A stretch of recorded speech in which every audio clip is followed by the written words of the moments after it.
Hello team, welcome to another ATP Geopolitics video with myself, Jonathan MS Pierce. Ukraine War news update, first part thereof. Sorry, it's a bit belated for the 3rd of July 2024.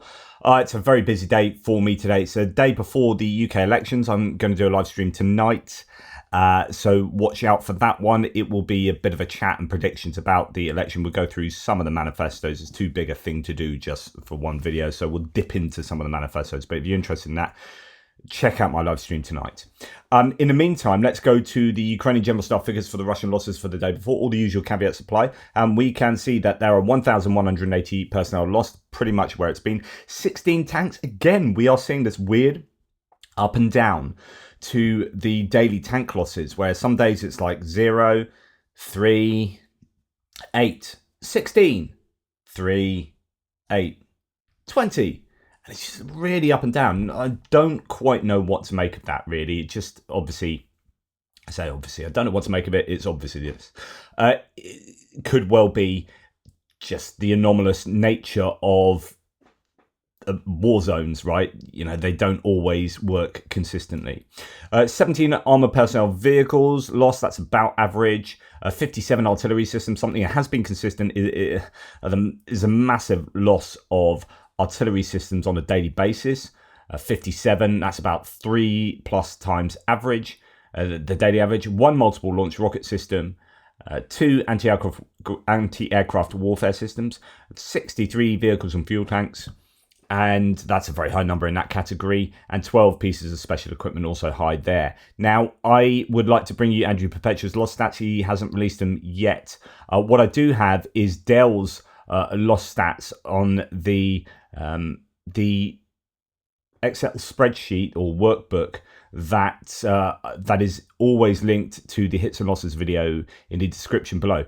He has done a little bit of extra work to it in terms of the data, which is really cool. So not only do you have the daily data, the category numbers that then get given a bit of a highlight if they're significantly high on that day. So if we look to, I presume he's got the latest because he did text me this morning.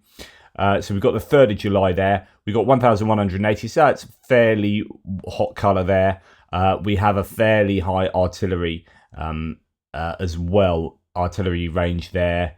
And then some of the others, they're thereabouts. Tanks is marginally over average.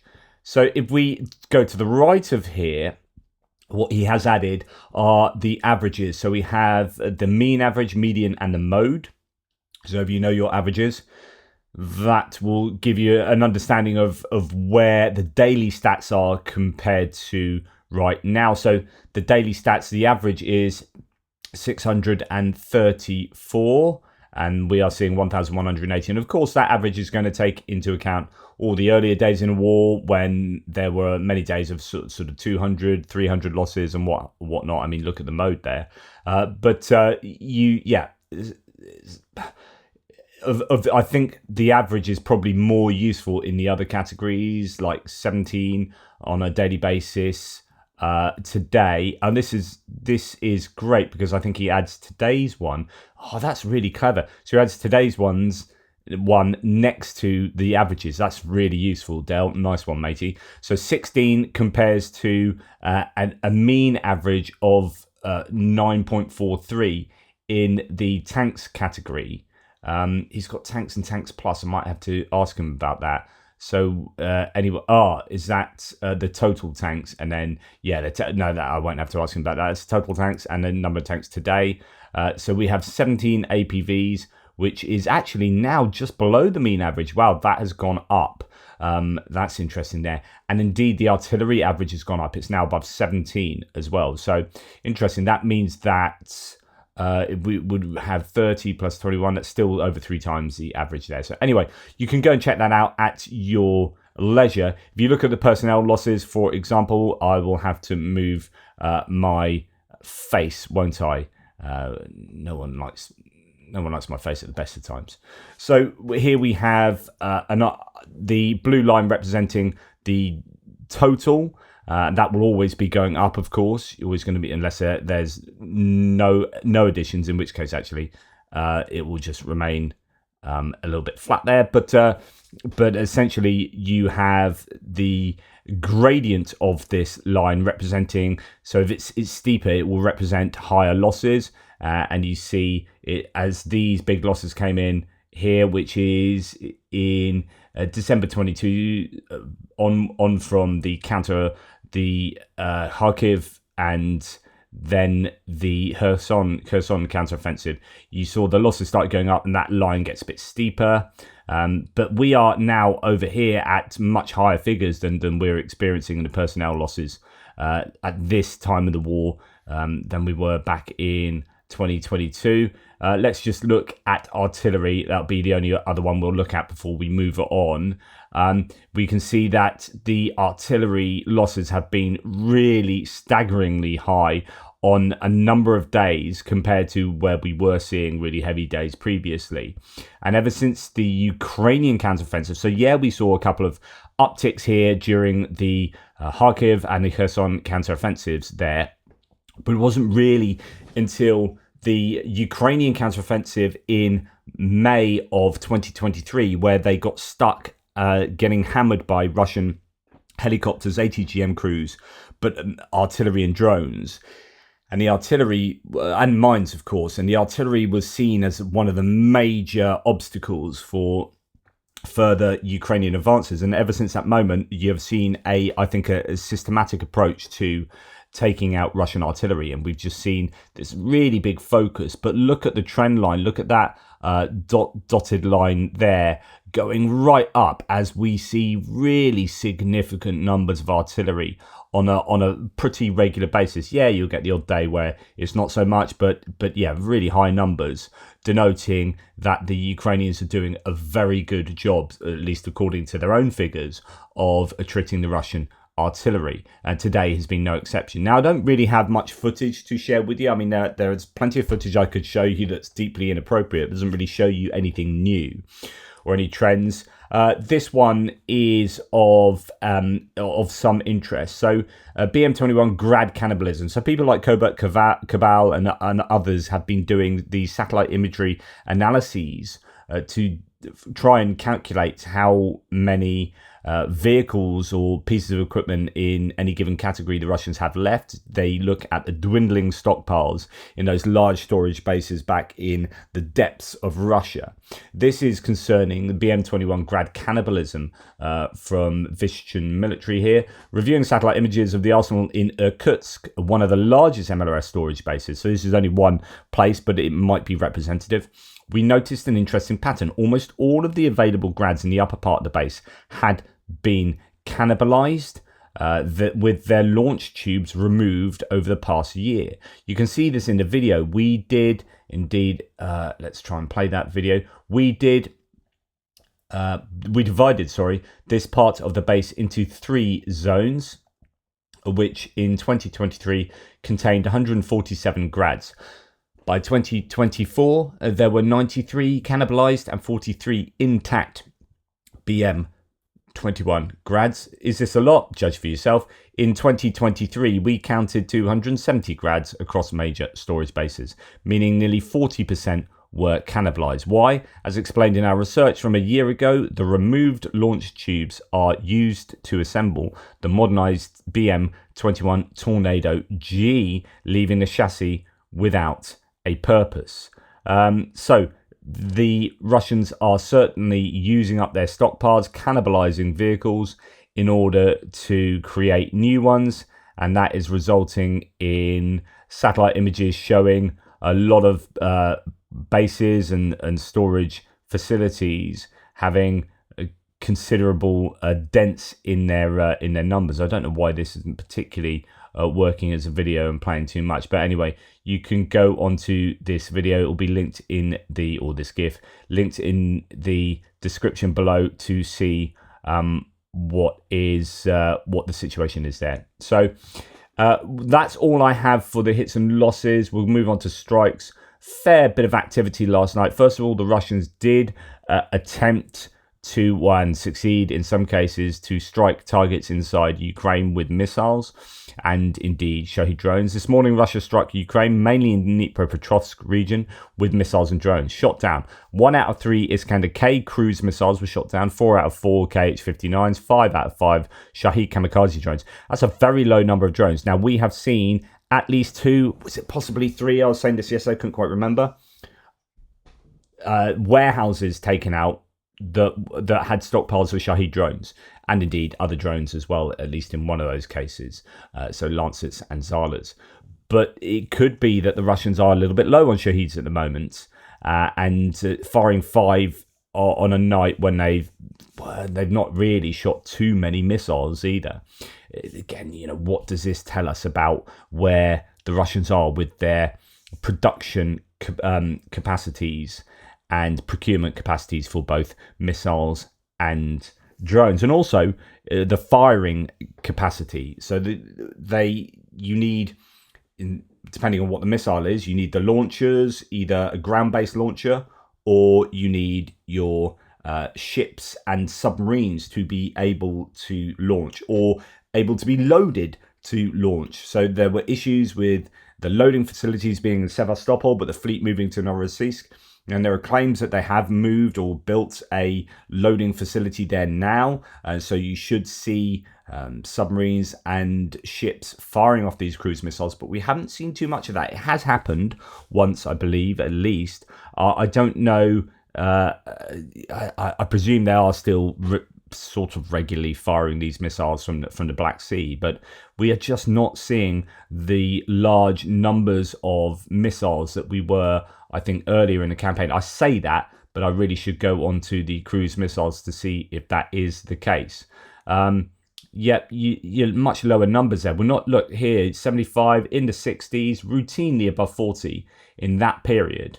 And then we saw a lack there. And then even then, we really didn't see much. And then a big gap here in, September, October, November, December, firing hardly any. And of course, therefore, when you see this huge number fired in January, looks like a stockpiling that took place, which then suggests that they can't produce enough missiles to fire 88 in one attack and then fire them consistently before that. In order to fire 88, they have to stockpile them, in that case, for multiple months. And then we saw just lower numbers. There are claims that they are producing more cruise missiles than they were at the beginning of the war. Now they've got onto a war footing. You would expect that, but they're clearly not providing or producing, I think, enough of them at the moment, because look at the numbers that they are firing. They are much lower, and when they do have significant barrages, it's 40 at the most. So yeah, I think there is a behavioural difference there for the Russians. Anyway, what they have succeeded with is hitting Dnipro and civilian infrastructure in Dnipro. In the morning, the Russians shelled Dnipro with Shahed drones and missiles. Air defence worked in the city. A shopping centre was damaged. So there's every chance that these were munitions that were shot down and landed in civilian infrastructure, areas of civilian infrastructure, rather than these being targeted by the Russians. It's reported that 4 are dead, and I think 30-something wounded now. Lots of footage that's not great of Dnipro. Russians already blowing up things in Western Europe, and since the West refuses to address it at all, it'll expand until Russians are doing to Western Europe exactly as they're doing in Ukraine. And don't think it's not coming to the US, says Jay in Kiev. Is obviously very rhetorical with that, but that's a pretty horrific video that catching this shopping mall get hit by a missile. Pretty horrific stuff. Tim White says another photo of the Apollo shopping centre in the city, which has been damaged again this morning. Meanwhile, another impact site, a huge fire is raging, so I don't know anything about that other site. I believe that Russia fired at least 4 cruise missiles and 4 drones. That's at Dnipro. Young people were running out screaming, "I don't want to die," a witness of the Russian strike on Dnipro said. So far, 4 people reported dead, 34 injured, 2 of them in a serious condition. So Dnipro's certainly been targeted. Then we've had Kharkiv as well, suffering more attacks last night and this morning. Collection of photos released by the prosecutor's office. Not sure what was used here, but I guess it's going to be aviation. Guided glide bombs seem to be the order of the day around Kharkiv since their S-300s have been taken out in the Belgorod region. Russian Ministry of Defense then released this footage. So before we look at this, what happened? So the Ukrainians attacked Novorossiysk with maritime drones. I've been waiting for this, and I was hoping that they would just amass something like, I've long said, you just got to overwhelm them like you would do on a sort of computer game. It's like, I'm going to just build these until I got loads and just send them all at once and see what the computer does. That's the approach I would take to this, which is have 100 of these Sea Baby drones and then absolutely flood, if you like, that's probably the wrong word, the port area with these drones. If you just attack with 2, 3, 4 of these drones, then you see what happens and they get destroyed easily. Now, they could just be using these drones to find out where things are before attacking again, but then it gives the Russians time to prepare. Anyway, the Russian MOD released this.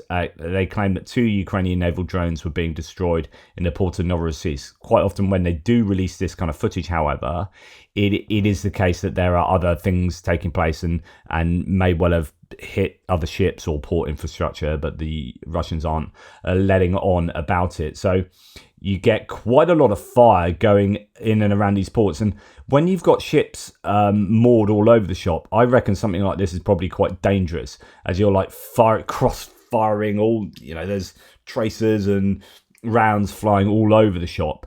It looks like that a naval drone has been incapacitated and then is possibly taken out by an ATGM. That looked like there was an ATGM going towards it there, anti-tank guided missile type thing. But yeah, and then it cuts to something on fire. Here's something blowing up. So I presume, at least one of them was hit. It's going to be difficult just for a couple of naval drones to get in and do much damage when you're going to have the Russians waiting, guarding that port with as much as they possibly can. I say as much as they can. That appears to be mainly just firing autocannons, possibly some ATGMs at them. So that there we may well hear more information about Novorossiysk as the day goes on. Belgorod has been targeted. There's various footage coming out of fires going on there, as you can see. So that's taking place in Belgorod now. And then last night, Novorossiysk was also... I don't know whether it was just naval drones. So Tim White said last night, within the past hour, it's become apparent Ukraine launched an attack on Novorossiysk, the port where most of Russia's Black Sea Fleet fled to when occupied Crimea became unsafe. Sirens could clearly be heard near the coast and roads around the embankment were blocked. The mayor of Novorossiysk announced that they were under attack from unmanned boats, presumably Ukraine Sea Babies. Of course, Russia says the attack has been repelled, but explosions could clearly be heard on some social media posts, and that could well have been the explosions of those drones, but it doesn't look like there were many of them being used. And then here we have a Ukrainian drone attack from July the 1st. So this is what often happens. We get this information that filters through over the time period for the sort of shortly after these attacks that take place. There was a claim that Oskol electrometallurgical plant in Belgorod Oblast was struck, and the military intelligence sources told Kyiv that it was seriously damaged on July the 1st. I don't know if we'll see any kind of drone footage or satellite imagery to support that. And bad news for Ukraine. So another base was hit, air base was hit yesterday. This was, I think, was it a forward operating base, although it does look like an air base, for helicopters. So using an Iskander-M missile, Russian forces hit and damaged a Ukrainian Mi-24 attack helicopter along with 4 support vehicles. The lack of SHORAD, so that short-range air defense, is tragic. According to reports, the drone was flying for 3 hours adjusting the strike. And this is the absolute... it's just criminal, or almost, that they... Well, it's not criminal. It's not like... It's just the Ukrainians appear to be just unable to deal with these medium-range reconnaissance drones. Now, admittedly, the sky is a very big place, right? And finding these small, relatively small drones, although some of them are more sizable, obviously, than your they're all more sizable than your FPV drones, but finding them is evidently difficult. And even when you do find them, you've then got to get to that place and be able to take them down with something.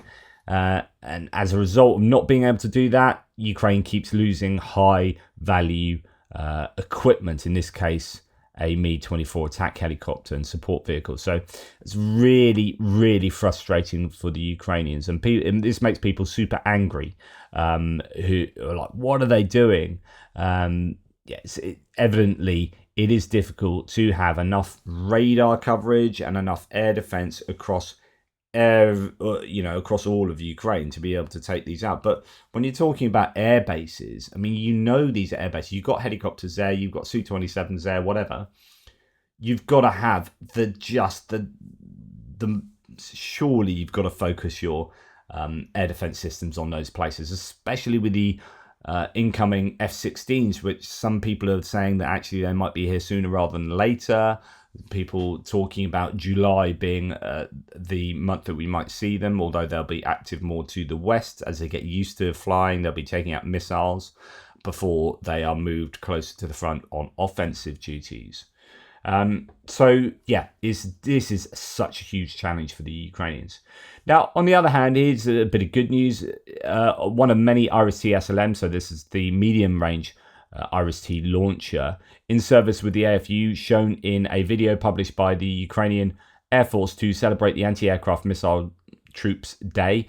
In total, Germany has delivered 4 IRIS-T SLM fire units, along with 4 additional IRIS-T SLS, that's a short-range launchers, to Ukraine. So here we have a launcher that has, I just love seeing these pictures of what they've notched up. So 2, 4, 6, 8, 10, 11 Shaheeds, and then all of these cruise missiles, goodness knows how many, maybe 20 cruise missiles or so.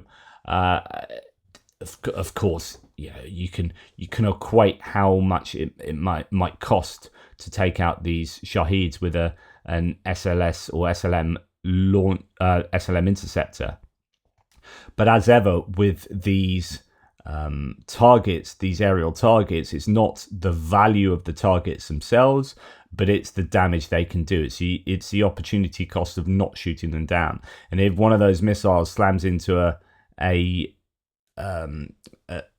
power plant and stops power going to 1 million people, then goodness me, that interceptor is well worth the investment.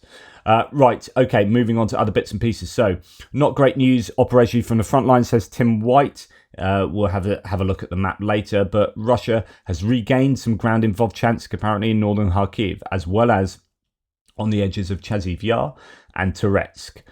Which I've been told there's anger among defenders that 2 units were rotated at the same time, a tactical blunder. So that could be referring to, this is what I've been saying about Toretsk, that there was a bit of a mishap there, and the Russians were able to capitalize, and they still seem to have some momentum there, which is a real frustration. The USA will allow Ukraine to hit the Russian territory with US weapons at a distance of more than 100 kilometers if the Russian armed forces try to expand the front. This was stated by US Assistant Secretary of State James O'Brien. So they've been put under quite a bit of pressure. The Biden administration, from all sorts of different angles, I figure Republicans and Democrats alike, but for some reason they're still restricting the Ukrainians, even though 2 air bases have been hit in the last few days. Although I have to say that Sukhamimis on his channel has done an analysis of the video that came out the other day of the Su-27s getting hit, and his conclusion was that it was a splicing together of 2 separate incidences over different days. So just be warned about that video, and that could be why Yuri Ignat said it's not as bad as people think, and it could be because A, there might have been decoys involved, but B, it was just 2 separate incidences. But anyway, going back to this idea, the Americans are still not happy to let the Ukrainians hit the Russian air bases, even though the Russians are happily hitting the Ukrainian air bases. It seems insane to me, but at least there is a bit of movement here. I mean, it's whatever. It's a very poor silver lining to the cloud, but it's like if they try to expand the front, then they will allow them to hit base. It seems pretty arbitrary. It's like, well, they've just expanded the front, and what is that? Is that like a deep reconnaissance group attack in Sumy? Will you allow them to do it? That, you know, I don't know. It's all a bit vague and all a bit arbitrary, and just let them strike the bloody bases, for goodness sake. Anyway, Anton Geraschenko says, instead of 1,000 words, this is a picture of destroyed wheat fields. And you know how important wheat is, not just to Ukraine, but to the world, their crops. Russian strike on a wheat field in Kharkiv region. So this has been happening an awful lot down in Zaporizhia, and I have neglected to report this, and I meant to about a week ago. So Russia have been, it appears, systematically hitting Ukrainian agricultural fields with shells to burn the fields down. Just lobbing stuff into fields, knowing it's full on summertime and these bad boys will burn. And that then causes Ukraine to lose all sorts of income and exports in terms of agri-produce. So, yeah, striking wheat fields in Kharkiv in this case, thanks to Ukrainian rescuers, the fire was contained. Russia was trying to destroy Ukrainian wheat and then blackmail the world with hunger. Now, I will be talking a lot more about this later, but this is really significant. Again, you know, you're going to, are you really going to have another go at Trump? Well, probably, because it appears that his idea of doing peace has got through to, is it Politico? And it's not looking good for Ukraine. Former President Donald Trump is considering a deal with Russian President Putin that would block Ukraine's NATO membership, according to sources familiar with thinking inside Trump's inner circle. And Anton Geraschenko says concern is growing that Trump plans to redefine the US role in NATO very significantly if he becomes president. Nothing has been said officially, but information is appearing that Trump wants to decrease the US participation and NATO in NATO and shift more responsibilities to European countries. And this is particularly interesting because NATO it's just come out this morning that there is now agreement in NATO to provide Ukraine with $43 billion worth of kit next year. And that's huge. And I think NATO is trying to mitigate against the Trump presidency. And they'll probably have, with the Biden debate recently, probably even more worries about that. And so there is going to be a move to get more, I guess, NATO direction rather than US direction, say at Ramstein. I know that NATO wants to take over the Ramstein defense contact group with 50 allies providing weaponry, which is led by President Lloyd Austin, the Department of Defense in the US. But that could be taken on by NATO. But then this then gets further scuppered by Donald Trump then saying, well, I'm going to screw NATO over type thing. Not as formally as that, but that appears to be what could happen, which means that you know, the way of mitigating against the Trump presidency is then, you know, mitigated by Trump.